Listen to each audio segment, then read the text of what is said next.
किसी गांव में एक लालची जमींदार चौधरी था। उसकी लालच ने उसकी समझ को अंधा कर दिया था और उसका चरित्र और नैतिकता बहुत गिर चुके थे। जब भी उसे किसी गांव वाले के पास कोई कीमती चीज मिलती तो वह उसे किसी भी तरीके से छीन लेता। गांव वाले उसके व्यवहार से परेशान हो चुके थे। उन्होंने कई बार गांव के काजी और मस्जिद के इमाम से शिकायत की थी। हालांकि चौधरी उनकी बातें ध्यान से सुनता था, लेकिन वह कभी भी अपनी आदतें सुधारने को तैयार नहीं था। अगर उसे ये पता चलता कि किसी के पास अच्छे नस्ल की गाय, भैंस, बकरी या यहाँ तक कि मुर्गी भी है, तो वह उस बेचारे को वह सब छीन लेता।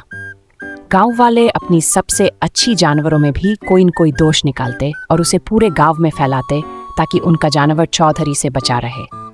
बावजूद इसके गांव वालों के बीच ईर्ष्या के कारण कुछ लोग चौधरी को दूसरों के सामान के बारे में बता देते थे। वह धमकी और बल से किसी भी चीज को कम कीमत पर या बिल्कुल मुफ्त छीन लेता।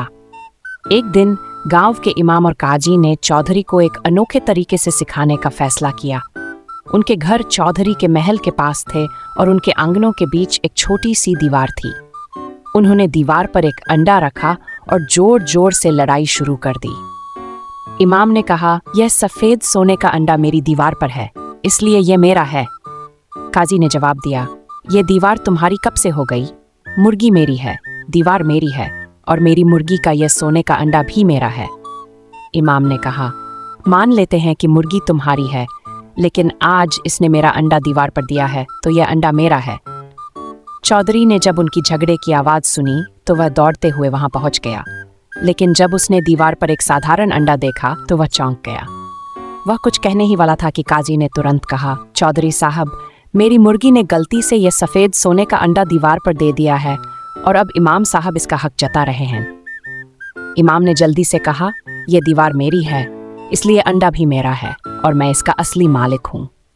यह सुनकर चौधरी की लालच जाग उठी और वह बोला, सुनिए, मैं आप दोनों की बहुत इज्जत करता हूं और मैं भी इस गांव का चौधरी हूं। ये मकान मैंने ही आपको बनवा कर दिए हैं, इसलिए मुर्गी और अंडा भी मेरा है, लेकिन मैं आपको इसके बदले में कुछ धन देने के लिए तैयार हूं। इमाम ने नरम आवाज में पूछा, आप इस सोने के अंडे के बदले कितने पैसे देंगे? चौधरी ने गर्व से कहा, चिंता मत करो, मैं तुम्हें 10,000 रुपए दूंगा। इमाम ने कहा, इंसाफ से बात करो, यह अंडा 7 तोले से कम का नहीं हो सकता, इसकी कीमत कम से कम 7 लाख तो होगी।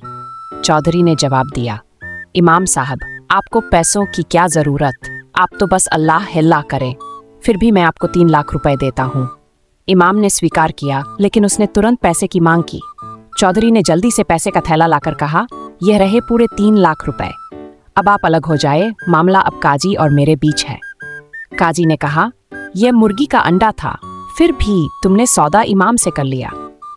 चौधरी ने कहा, ठीक है, हम तुमसे भी सौदा कर लेते हैं, हालांकि सोने का अंडा देने वाली मुर्गी भी हमारी है। काजी ने कहा, यह मुर्गी रोज एक सोने का अंडा देती है, तुम इसके बदले क्या कीमत दोगे? चौधरी ने धमकी दी, तुम मेरी जमीन पर रहते हो और ऐसी बातें कर रहे हो? काजी ने जवाब दिया, यह जमीन मेरे पुरखों की है, मैं यहाँ से चला जाऊंगा, लेकिन यह मुर्गी किसी को नहीं दूंगा। हिसाब लगाओ, 1 महीने में कितने लाख होते हैं और 1 साल में कितनी रकम बनती है। चौधरी ने धमकी दी, तुम बिना मेरी इजाजत के गांव छोड़कर गए तो तुम्हें जान से मार दूंगा। काजी ने कहा, मैं इससे पहले मुर्गी को मार डालूंगा। चौधरी ने डरते हुए कहा, रुको, ऐसा मत करो, मैं तुमसे सौदा करता हूँ। काजी ने कहा, तुमने सारी रकम इमाम को दे दी, लेकिन मुर्गी तो अंडे से कहीं ज्यादा कीमती है। चौधरी ने परेशान होकर कहा, ठहरो, मैं अभी अपनी जमीन और हवेली के कागजात लाता हूँ। कुछ समय बाद चौधरी कागजात लेकर कुछ लोगों के साथ लौट आया और काजी मुर्गी को अपनी बाह में दबाए खड़ा था। चौधरी ने गुस्से में कहा, काजी साहब, मुर्गी की गर्दन से हाथ हटाओ। काजी ने कहा, तुम मुझे मारने के लिए आदमी लेकर आए हो, तुम मुझे मारने से पहले मैं मुर्गी को मार दूंगा। चौधरी ने कागजात देते हुए कहा, तुम गलत समझ रहे हो, ये लोग यहाँ गवाह हैं ताकि तुम बाद में मुकर न जाओ। सौदा तय हो गया और गांव वालों और इमाम ने उस पर दस्तखत किए। चौधरी अब मुर्गी और अंडे का मालिक बनकर खुशी खुशी शहर की ओर चल पड़ा। इस बीच काजी ने अपनी जमीन के कागजात गांव वालों के नाम कर दिए। कुछ दिन बाद जब चौधरी गांव वापस आया तो वह गुस्से में चिल्लाया, तुम दोनों ने मुझे धोखा दिया, मैं तुम दोनों को नहीं छोड़ूंगा। यह सुनकर काजी, इमाम और गांव वाले मुस्कुरा दिए और इस तरह गांव वाले चौधरी के अत्याचार से छुटकारा पा गए। आज भी गांव में सफ़ेद सोने का अंडा देने वाली मुर्गी की कहानी बड़े शौक से सुनाई जाती है।